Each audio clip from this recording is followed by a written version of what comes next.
হাজার টাকার মিষ্টি যদি বাসায় বানিয়ে ফেলা যায় মাত্র কয়েকটি উপকরণ দিয়ে, তাহলে আর দেরি কেন? দেখুন তো কতটা সুন্দর গোল্ডেন কালারের এই মিষ্টিগুলো। উপর থেকে পেস্তার ক্রাঞ্চ আর ভেতরে নরম রসালো টেক্সচার। একবার খেলে ভুলতে পারবেন না। আজকের এই স্পেশাল রেসিপিটা কিন্তু একদম সহজ আর পারফেক্ট ঈদ বা যে কোনো দাওয়াতের জন্য। ভিডিওটা শেষ পর্যন্ত দেখুন, আর ভালো লাগলে লাইক, কমেন্ট এবং সাবস্ক্রাইব করতে ভুলবেন না।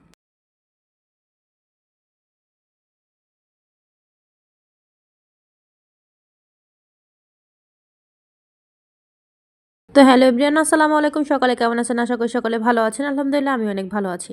তো এই মিষ্টিগুলো বানানোর জন্য এখানে আমি 2 কাপ ময়দা ব্যবহার করেছি। এখানে কিন্তু অবশ্যই ময়দা ব্যবহার করবেন, আটা কিন্তু ব্যবহার করা যাবে না।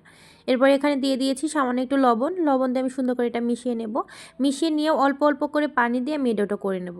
আর এই ডোটা করার ক্ষেত্রে কিন্তু একদম বেশি করে পানি দেওয়া যাবে না। একবারে যদি করতে চান তাহলে কিন্তু হবে না। অথবা যে গরম পানি দিবেন সেটাও কিন্তু দেওয়া যাবে না। অবশ্যই নর্মাল যে টেম্পারেচারের পানিটা, সেই পানিটাই ব্যবহার করে ডোটা বানিয়ে নিতে হবে। তো ডোটা বানিয়ে আমি এখানে এটাকে রেস্টে রেখে দেবো কিছুক্ষণের জন্য। আমি প্রায় 10 মিনিট পরে এটাকে উঠিয়ে নেব। তো আমি এখানে 10 মিনিট পরে দেখিয়ে দিচ্ছি যে কতটা সফট হয়েছে এটা। এটাকে আমি উঠিয়ে নিয়ে এটাকে আমি মথে নেব।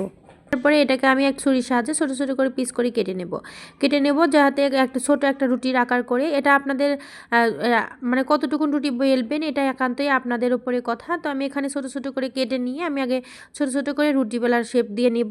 আর এক্ষেত্রে কিন্তু আপনাদের লাগবে কর্নফ্লাওয়ার, ময়দা কিন্তু ব্যবহার করা যাবে না। কর্নফ্লাওয়ার দিয়ে আমি এটাকে একটু ছোট্ট করে একটু রুটি বেলে নিয়ে আমি বেশ কয়েকটা আগে বেলে নেব। বেশ কয়েকটা 4 থেকে 5টা করে নেওয়া যাবে। একবার একটা বা দুইটা কিন্তু দিতে যাবেন না। আবার যে রুটিগুলো একবার পাতলা করবেন সেটা কিন্তু করা যাবে না। একটু মোটা রেখে ওই অবস্থায় 4টা পরপর লাগিয়ে দিতে হবে। তো এখানে কিন্তু আপনারা এটা কিন্তু অবশ্যই কর্নফ্লাওয়ার দিবেন। এখানে কিন্তু ভাববেন যে একটু তেল অথবা একটু ময়দা দিয়ে যে অনেক সময় লেয়ার করা হয়, সেটা কিন্তু করতে যাবেন না। এটা অবশ্য যদি কর্নফ্লাওয়ারটা দেন, দেখা যাবে যে খুব তাড়াতাড়ি এই লেয়ারগুলো খুলে যাবে আর কি। যেহেতু কাঁচা থাকা অবস্থায় খুলতে হবে, যার কারণে কর্নফ্লাওয়ার দিলে খুবই ভালো হয়।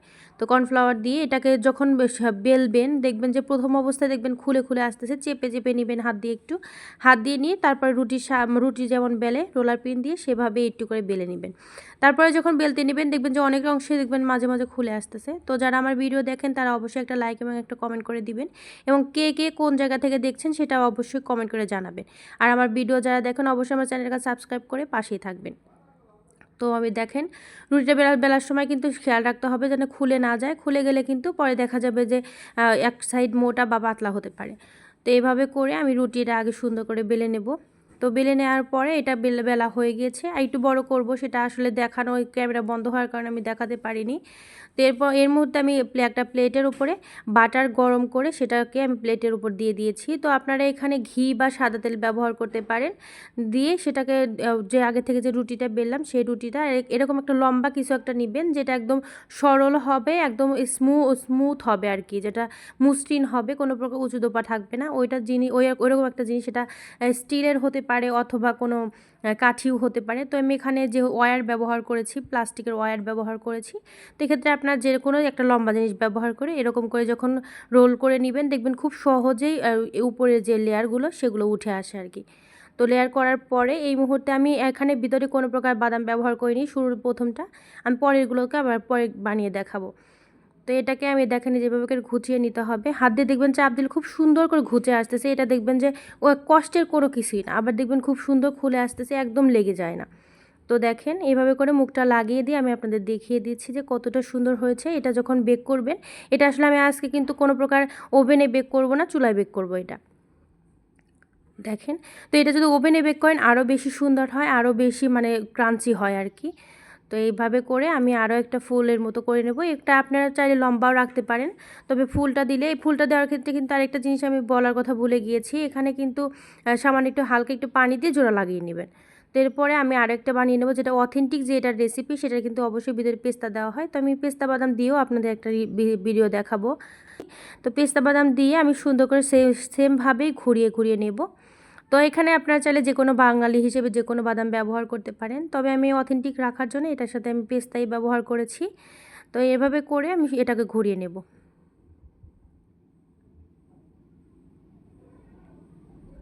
হয়ে গিয়েছে। এখন এখানে আমি সামান্য একটু যেমন সিঙ্গারা বানানোর সময় হালকা একটু পানি দিয়ে ভিজিয়ে নিয়ে লাগানো হয়, সেইভাবে করে আমি এখানে একটু হালকা পানি দিয়ে এটাকে আমি লাগিয়ে নেব।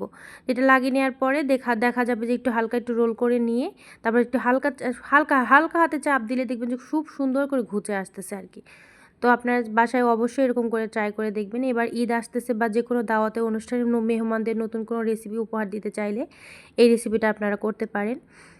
দেখেন কতটা এটা আসলে খাওয়া কি, এটা দেখে মনে হবে না যে খাই, মনে হবে ঘরের মধ্যে সাজিয়ে রাখি, দেখতেই ফুলের মতো এতটা সুন্দর লাগে। তো দেখেন কত সুন্দর হয়ে ঘুচে আসতেছে। আমি শুধু বেশ অল্প কয়েকটাই বাদাম দিয়ে বানিয়েছি, আর বেশিরভাগই আমি বাদাম ছাড়া বানিয়েছি।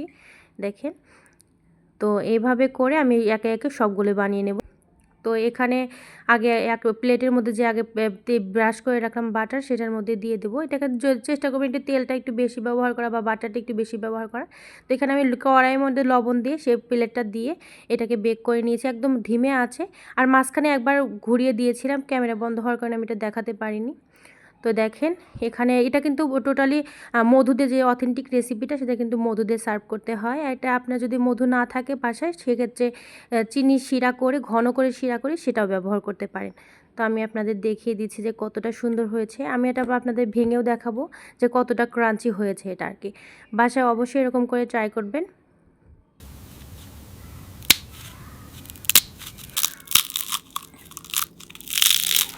শব্দ শুনেই বুঝতে পারছেন যে কতটা সুন্দর হয়েছে। তো আজকের মতো বিদায় নিচ্ছি। সকলে ভালো থাকবেন, সুস্থ থাকবেন। দেখা হবে রান্না আরও একটা ভিডিও নিয়ে। আসসালামু আলাইকুম।